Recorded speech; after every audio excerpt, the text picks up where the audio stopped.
Գյուրջան Կասկադ, հասանելի բնակարաններ 65 ամիս մարման ժամկետով։ Ես կուզեի մի հարց տալ եւ դրանից հետո կապ կլինի թե ինչպես կանդրադառնանք մյուս դեպքերին, նմանատիպ դեպքերին։ Հարցը փոփոխությանն է վերաբերում այ հենց այս նույն որոշման հատուկ տրանսպորտային միջոցների արագության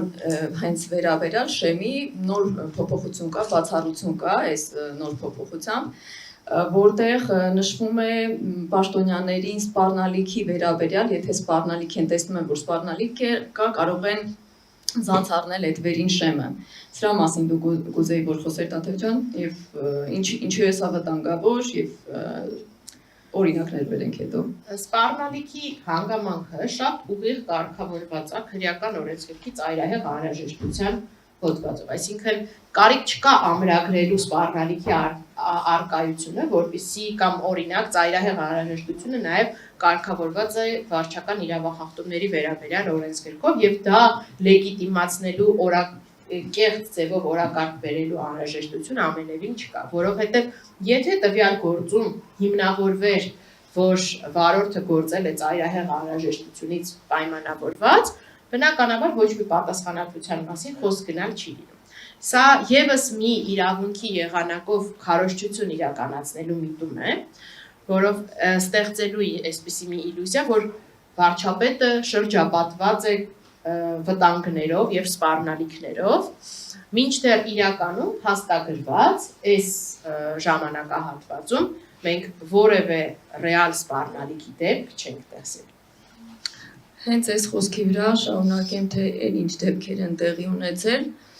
Զեկուցում մենք ներկայացրել ենք թվով 17 դեպքի արձանագրություններ, դրանք միայն վթարները չեն, հենց վտանգավոր իրավիճակներն են, որ ստեղծում են շարասյունը կամ ծառայողական մեքենաները։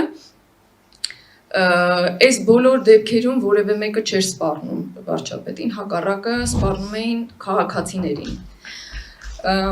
Մինչև Սոնա Մնացականյանի այս վրաերթը մահվան ելքով եղել են էլի շատ տարբեր դեպքեր 19 թվականի փետրվարին օրինակ արձանագրված մի կադր կա Ամիրյան փողոցի վրա, ինչու ես հատուկ առանձնացել եմ մի քանիսը մինչև Սոնայի դեպքը, որ հենց արդեն 19 թվականից, եթե հիշում եք, 18 թվականին այդպես քարոզվում էր, որ պիտի չշտապեն, պիտի զիջեն քաղաքացիներին, իսկ արդեն 19 թվականին Ամիրյանի վրա ուղեկցող, շարասան ուղեկցող այսպես մեքենաները կտրուկ շրջադարձ են կատարում հոց գծով, այսպես տեսնում եք, այստեղ կադր եմ այստեղ առանձնացրել,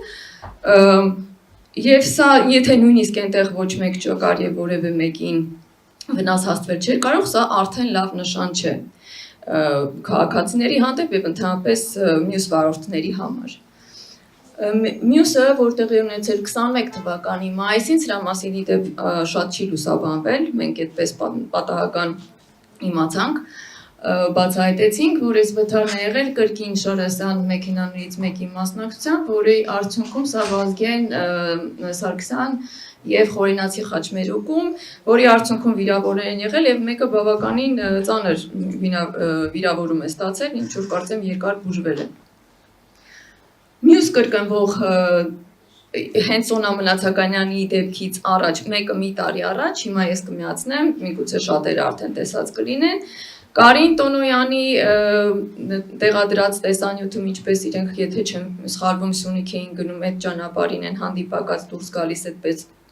կատաղի արագությամբ, եւս մի քանի քաղաքացիների արձանագրած, տեսագրած նյութերն են, հիմա ես կմիացնեմ, գնայինք։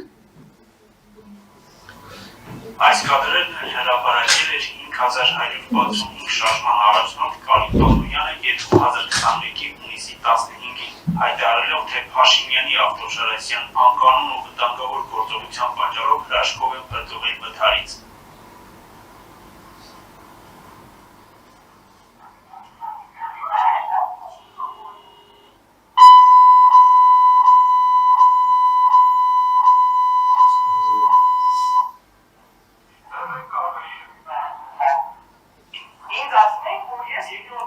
Սա հաջորդ օրն է եղել անմիջապես Սոնայի դեպքից հետո։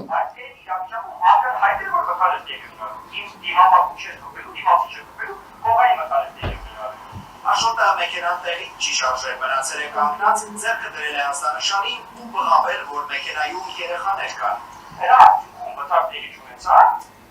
ոսկը որ գալիս է, ասմենյակ մի քիչ դանդաղացություն իրականությունը եւ անգից պատույտը Ոստիկանների հետ այս վեճի տեսանյութը հրապարակվել է ապրիլի 27-ին։ Քաղաքացին բողոքում է, որ վարչապետի ավտոշարասյան անձնակազմը վթարային իրավիճակ է ստեղծել անգամ ապրիլի 26-ի ողբերգական դեպքից հետո։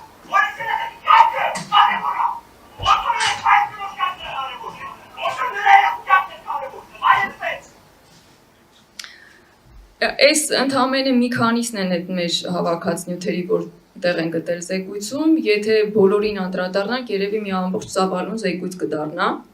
թե որ դեպքը ինչ վտանգ էր ստեղծում, սրա հետ կապված նաև մեկ վարքյան, ես պիտի խնդրեմ ինչ որ մեկը փոխի, որտեղ այս վիդեոյի, չէ, լավ եղավ։ Այս դեպքում նմանատիպ դեպքերը նաև շարունակվել են Պարոնյան փողոցով Դվին հյուրանոցի կողմով մի քանի արձանագրված դեպք կա, որ գտնեք զեկույցում, այնտեղ կրկին դուրս են գալիս հանդիպակաց գիծ, արագ սլանում են, այն դեպքում, որ դեռ երթևեկություն շարունակվում է, այնինչ նույն հատուկ նշանակության տրանսպորտային միջոցների որոշման մեջ կա 26-րդ կետը, որի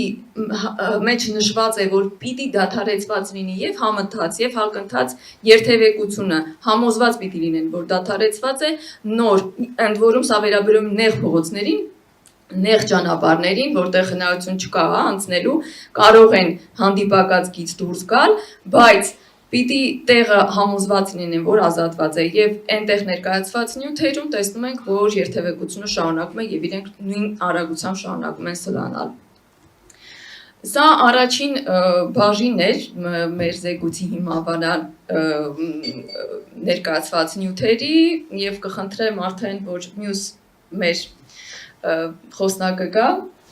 Նաթև ջան, շնորհակալություն։